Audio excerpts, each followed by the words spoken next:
95 WIIL Rock Daily Rewind. All right, what's yours? Let's pile on, pop. You suck. I suck. Yeah. And there's Middle Finger Monday. Why do I suck? Both middle fingers to you, because I text you and reached out in trying to get some help on Friday as you were just staring, laughing at me from across the bar. Oh, yeah. Oh, yeah. And you just looked at your phone and laughed. Leah was getting, I won't even call it RT, not regionally treasured. No. She was, a gentleman was talking to her, and I could tell she was done with the conversation, but she was blocked in. I couldn't get out. She was blocked in between two tables. In a wall. And he was a close talker. You know why I was laughing? Because he had close talked me. Well, that was my second conversation he had with him. bad breath. You moved, yes. and he found you again. Yes. Yeah. And I'm okay on talking to anybody as long as they want and whatever. But I knew what she was experiencing. His breath had a certain aura to it. Mm-hmm. Perhaps rancid fish would be best. God. Was that about right, though? Yeah. Yeah. And then I ate clam chowder. Where does one buy rancid fish? So she was blocked in, and I laughed. And we have a code word. You know the code word, right? I didn't know it until you said tangerine. You didn't know? No. Well, you don't say it on the air. First off, and then people will know our code word. But it's not tangerine. It's not tangerine. What is it? Because that's a word that will come. Don't roll your eyes at me. That's a perfect word. Here's why you use that as your code word. It's a word that can come up in conversation that doesn't sound out of place. Mm-hmm. And I'll give you an example. See, and I can just, or I could say, or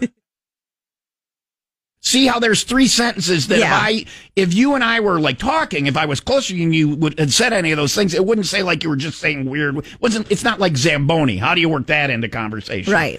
So it's a word but also it's unique enough that it's not accidentally ever really going to come up. And I think you're saying the code word when you're not. So there's a code word, but we need a code hand signal for across the room, and that would have helped you on Friday night. It rarely happens that we need the code word. Yeah, which is why, probably you didn't learn it until now. I didn't even learn it, yeah.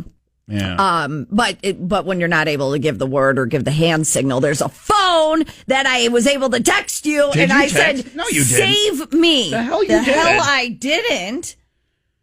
Did you see all the Adirondack chairs I sent you a picture of on Saturday? What does that say? Right, Tom, go right above. Stop. Oh, save me. Okay. I did not see that until just now. I will be right there. I thought I was going to burn you on this and go, you didn't text me. You did. It's right there. It has to be a little bit longer. It's only 2 words. I missed it. It was wedged between two. No, there wasn't a second. He may as well have been in my lap. You know how hard it was for me to even get out those 2 words? Save me? We just hide my phone here while you're sitting on my lap with your tongue in my ear. Save you from what? Is the building falling in? Is there a storm on the way? Is there a murderer in the room? No, buddy, it's you. You've been eating rancid fish. Don't be a close talker if you come out, okay? So we need a code hand signal that I would have gotten, but it's got to be just like the word, something that doesn't. You can't grab both boobs and go, that's just going to draw more creepers in. So we got to come up with a hand signal, too. Save me, she says. 95 WIIL Rock Daily Rewind. Did you have like a pet in the classroom? Yeah, like a class pet. We had a hamster. Sister Eloise in 4th grade. We had a hamster, and it had babies, and I got to take one home. And then I had a hamster. I'm sure your mom loved that. And then my hamster had babies, and it ate them. So that's the thing with hamsters. Why are you laughing? I was traumatized. I was in 4th grade. Because she gave me 2, and they were brother and sister, and they had babies. And we didn't know they were going to have babies. We go, they had babies. And nobody told us, do you know the hamster thing? They do that. They do. But they're not trying to, consume them. Incest. They're trying to, no, not the incest. I'm talking about the babies now. Yes, there's hamster incest running rampant in my house. Today, it feels like a Friday. We're so off the rails, doesn't it? And it's only Monday. Good God, what will Wednesday be like? So she gave me the hamsters, and I took them home, and they were brother and sister, and we wake up one morning, and there's all these little babies in a nest, and now the mommy hamster and the daddy hamster, very much like when... like a mommy and a daddy human have babies, they get a little psycho. The moms get a little psycho. Well, it's which like rightfully so. I mean, there's all these Chapped babies, nips, and she just yeah. Well, I didn't know that her nips were chapped, but I just think she went through a lot. And then so they were fighting. So then we had to take the boy out and put him in a different. Oh, and I didn't have a thing. I put it in a shoebox, and he chewed a hole through it and got away. So now they're divorced, and he's a deadbeat hamster dad. He never showed up again. Never. After that, he fled. I'm going out for hamster cigarettes. I'll be right back. And his wife's name was Chubby, which is mean. I mean, she was pregnant, and her name is now Chubby. So she has like 6 or a whole bunch of hamsters. We don't know, because then she started jamming them in her mouth. But they're not eating them. They're trying to keep them safe, to protect them. And then they all die. And I don't know why we're talking about this, but that's my sad, sad story of the hamsters and Sister Eloise. I always want to see if the hamster, if Chubby is still where I planted her. I took her and I put her in a little Lego box, a little toy Lego box that I had. I got it's like a race car or something, and I put her in there, and I wrapped it very good with electrical tape, so it's like hermetically sealed. She may still be in there. And I want to go to where I lived when I was a child and go to where I buried her and see if my buried hamster box is still there. I want to exhume a dead hamster. Chubby. Just to see if Chubby's still there. Oh, my gosh. Just when you think my stories are weird, they take that turn at the end where they're even like, there's something wrong with this dude. Oh, there isn't. I was kind to give her we said a few words and everything. Here lies Chubby, who was a single mom of Munchausen by proxy. So there's hamster abandonment and hamster Munchausen by proxy. Oh. If I turn these hamsters into human beings and write the story out exactly as was, including her killing them with her mouth and him being, if I turn them into humans and write, this is a Lifetime movie. Oh, absolutely. Yeah. Oh. And everybody's like, why was that woman's name? Why did he call her Chubby? That's so cruel. Body shaming his wife like that. And she had a lot of teats. Anyway. Oh my gosh, I'm crying. And that's my hamster story. I would cry too. She died. I think I did a little. 95 Will Rock Daily Rewind. I didn't even realize it, but apparently, like, the bar in my house is set so low that when I finally do something, it impresses the masses. Mm-hmm. So yesterday, I had time before our party. A lot of parties. There was this a party? weekend. There's a party, yeah. It was. My invitation got lost in the mail. Well, it wasn't my party to invite you to, and it was a 15-year-old boy's birthday party. Was it at the garage? No, it wasn't at the garage. All of Leah's parties are at her friend's garage. Well, they don't do it at her house. And this is in between the garage and the house. You've never been to Meg and Joel's house, but they have a really awesome, like, patio back there. I'll take your word for it, I guess. Meg, Joel, you're dead to me. Okay. So before, because the party. What was this party for? It was for their son's 15th birthday. Oh, you said that. Yeah. Focus. This is why I'm not invited to them. What's the party for? I brought baby gifts. He's 15. He is not going to enjoy this rattle. How smart is he? He's an imbecile? Oh, he's going to love the rattle. He's going to love the rattle. He would probably make music with Age appropriate. He's like an artist. Like, he is very. He would love the rattle I brought. Love the rattle. The binky's going to be a bit off-putting. No, you suck on it while you're playing. Keeps you on rhythm. Or you can do Molly. Up to you. All right. The party wasn't until 2, though, so I had time in the morning to get things done around the house. Well, I landed in the bathroom, so I'm taking a shower, and I realized... Wow, it was shower day. It must have been a very important party for you. This shower. Showered. Wow, yeah. And that was the last time you showered. Yesterday, last time I showered. Until next Wednesday. Anyway, go ahead. I probably won't wash my hair until Wednesday. I know. Whatever. I get compliments on it all the time. Obviously. So I'm in the shower and I realize, yuck, this shower is just gross. This bathroom is. I am not showering here until Wednesday again. And I'm hoping somebody cleans it between now and then.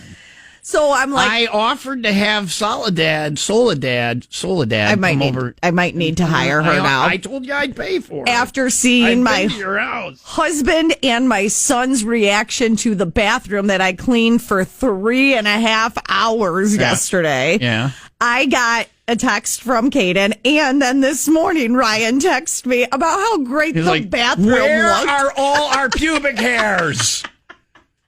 Where are they all? What have you done with them? Are they in a box somewhere? All our pubes are gone. Oh my God.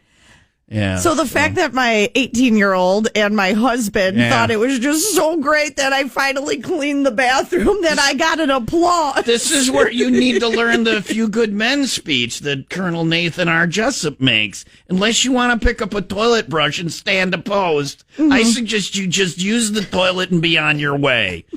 Right? They can clean just as much Everyone as you else can clean the way that I did. Right. Yeah. I bet Cooper would if you made a game out of it. If you had Quinn tell Cooper to clean the bathroom, he would. He would, yeah. Let's get Cooper on that. Oh, because I won't go at your house. Like, if I'm there, I'll go outside and pee. I'm just like, this is I don't gross. want to get some kind of disease. Well, now you're not allowed to. No one's allowed to use the bathroom. That's how clean Ever it is. again. You may go in simply to view the bathroom. You may take pictures. The glass, like you could see through the glass. The glass is actually like glass. I didn't realize we that. thought it was a chalkboard. We didn't know. We didn't know what was going on in there. 95 Will Rock Daily Rewind. Only in Texas, a teacher had to apologize to students after they had their classroom pet was snake. It was a snake, yeah. And they fed it hamsters. No. What did they feed it? A puppy. Close. A kitten. A kitten. No. Yeah. What? Yeah. What grade? That's a good question. Does it say what grade? It doesn't say what grade. Well, what am I saying? Any grade. Doesn't matter what grade. Any grade. This is not a good decision. Listen, they're ailing kittens, though. Oh, they're sick kittens. Yeah. Which, if I have a terminal illness, what do I want? Death by snake. Well, Tom, we've got bad news and good news. Bad news is you've got a terminal illness. Good news is we've got a large python in the back that will squeeze you to death and then devour you. So you've got that going for you. What a way to go. It's euthanasia. So they fed sickly kittens to a snake. To a snake, yeah. The snake like their prey live. Was the kitten live? Yes. They're just sickly. Sickly. All the kittens are over there in a little kitten box. Like the mama kitten had all these had a full litter. And it was the class cat had a full litter in the corner in the litter box. Not the litter box, the little box that it slept in. And they went over and went, well, that one sniffled. Give it to the snake. All the other kittens are in the box going, nobody sniffle. One little in the corner just, little kitten sneezed. We're like, who sneezed? You're going in the snake cage. It's the circle of life. Yeah, all right. How is this? What grade?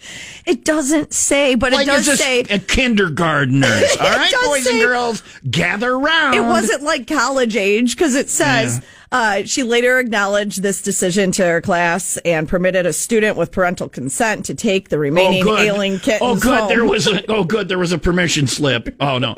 So wait, the other kittens got saved. They got saved. Only one got ate. Yeah. Runt. This is what you get for being the runt of the litter.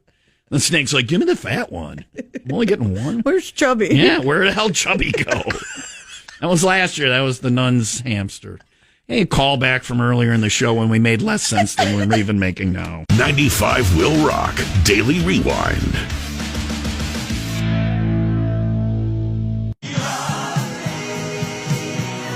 All right. The number one thing Leah learned this weekend. It finally happened. It finally happened. Kind of. Uh-oh. Kind of. I wasn't actually able to stick around and stick it. You didn't finish. I didn't finish. So, briefly talked about being out at the Lake County Suicide Prevention Task Force, and the Jeep rally, since I have taken over, supports the Lake County Task Force, and will again next year. But so you know Steve from the coroner's office, and he's on the board there. So Steve and his wife and I are taking a picture together with their dog. I'm getting ready to head out. The event is still going on, but I had other places I had to be. People that felt like walking are walking. Yeah. I wanted to walk until me five too. other things popped up in the same day. So we're taking a picture together. We're saying our goodbyes. I go to give Steve a hug goodbye, to which he's yelling at his dog, "Don't eat the spicy fly." And I'm like, "Spicy fly?" And the he's hell like, is that? "That's what we call bees." The dog's sitting there Okay. trying to get the bee. Hey, there's a bee. This is fun. Yay. Trying to get the bee. So the bee's pissed off. Yeah. Because the dog I would be mad if a dog was trying to. Yeah. So the bee stings Steve as we're hugging goodbye. Oh, you used your expired EpiPen? Steve's allergic to bees. Oh, boy. And you sprung into action. I felt like Superwoman. Yeah. I said, I have been waiting for this. And they're like, "What are you talking about?" I have an expired EpiPen. You left off expired, didn't you? No, I did tell him, "Hey, this is expired," and he was like, "Whatever, I don't care. It will still work." But he did not want me to stab him with it. Because she knows how to stab him. Well, when you're getting stabbed, you want your wife doing the stabbing. She really wanted to. She was she was excited about it. She was excited to be able to stab I've been him. waiting our entire marriage to be able to stab you. But once you get hit with an EpiPen, you have to call the ambulance and you have to go to the hospital and get an IV, and it's got to be flushed out of you. This is. So he did not want to have to use the EpiPen. So what? You just wait until he starts to seize and then you do it? She's like, "I'm gonna wait. If he stops breathing for 5 minutes." Again, it happened, but it didn't happen because I had to leave. I was in a hurry. I had somewhere I had to be, and I was like, "Listen, keep this EpiPen. It's expired anyways, but I've been waiting to maybe save somebody's life with this." Tell the real story. Tell the truth. I still carry it because I might be allergic to bees too. There's the real truth. And she doesn't carry it because she's a Samaritan and she wants to save people. No, she carries it because she wants to save herself. She doesn't know that she's allergic to bees. She's worried that she might be, so she carries an EpiPen. And don't you worry, because I had a second expired EpiPen. The backup expired EpiPen. It's back in my purse, so if you get stung by a bee, I am your girl. If you don't mind expired epinephrine. Now listen, is this one more expired than the other one, or this less expired? Okay, it's this year. Right, that's fine. This bread's only got a little mold out of it. Just cut the mold off. I think that it's just their way of making you buy selling more EpiPens. Yeah, because they're very expensive. How much does that cost?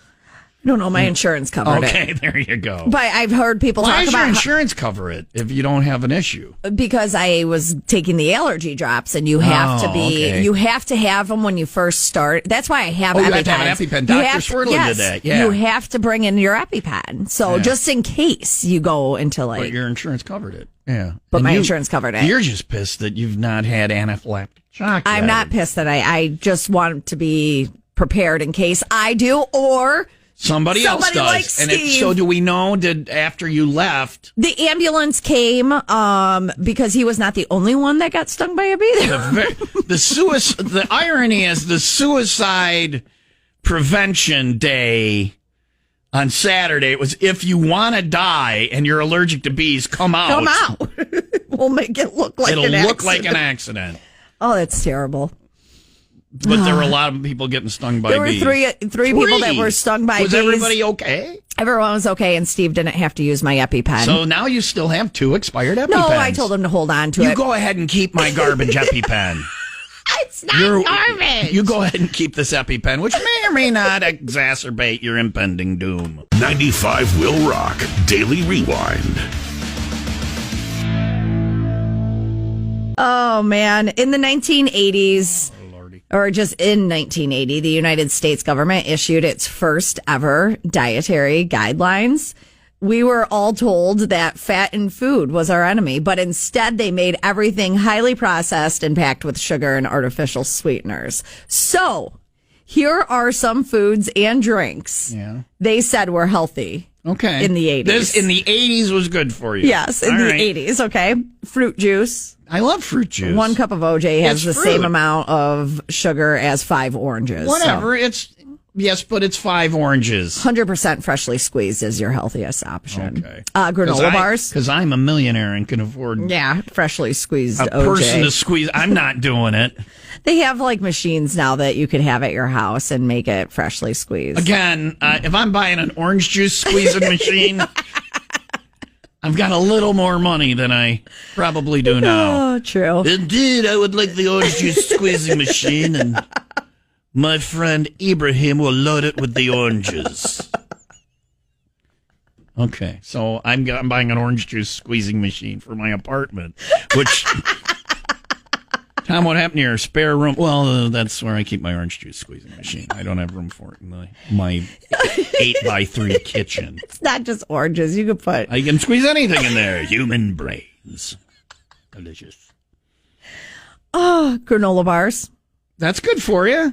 You could find healthy ones nowadays, but for a while, a lot they of were those like candy bars. loaded with preservatives they were and great. sugar. I remember those. Do you remember lean cuisine? Yes. I loved me I a love lean. lean I cuisine. liked the I kids' felt like lean cuisine. I felt like I was exercising. It was better than banquet meals. I call them dollar meals because you could get those banquet meals for $1 or less. Sometimes they were 75 cents. Sometimes I'd be like, "This is I have a meal for $3/4." Right. But then lean cuisine was like $3. I'm like, whatever. But if I want to get in good shape, I'm just going to eat a couple of these instead of one banquet thing. Man, do they still make kid cuisine? Do you remember kid cuisine? Yes, with the little dino nuggets and all of that stuff. Oh my gosh, the best! And then they had the the your kids. Oh yeah. No, it wasn't. Whatever. Low in protein, high in sodium. Some of them were delicious. Too delicious. In This fact. is 19. Listen, was I alive in 1990? Yes. So apparently the things they said in 80 weren't that bad. I made it a decade. Diet soda. Okay. That's all just chemicals. Well, it's the aspartame. aspartame. You're welcome. Aspartame. You Cereal. You want to say the other word again? Just No, because I you don't remember it. what the Starts word with is. an O. Oh, ordinance. There you go. Cereal. Well, I mean, Raisin Bran's got bran in it. Mm-hmm. Yeah, it's still highly processed. Sports drinks, Gatorade, Powerade, they were all sold as a healthy way to get hydrated, but most people aren't sweating enough to justify it. So you're just chugging them. You mean I shouldn't have 3 Gatorades after my 8-minute mall walk, after my Sunday that I was able to keep under 1,000 steps? Oh, probably Well, not. it's 9:50, Did you had have me 3 sweating a little. Gatorades Well, yesterday? I had something else. Something else. Dairy milk. Dairy milk. Mm-hmm. What is the other option? Non-dairy milk? Yeah, they have non-dairy milk. Back in the 80s, we didn't. If you would have come at me with oat milk or cashew Almond milk milk. and almond milk, I've been, are you from the future? Almond milk? I can't even find the nipples on an almond. How the hell are you milking them? Oh my gosh. Also on the list was margarine, low-fat yogurt, veggie patties, rice cakes, slim fast shakes, soy milk, and sugar-free candy. All right. It's a total bummer because that's probably like half your diet. 95 will rock. Daily Rewind.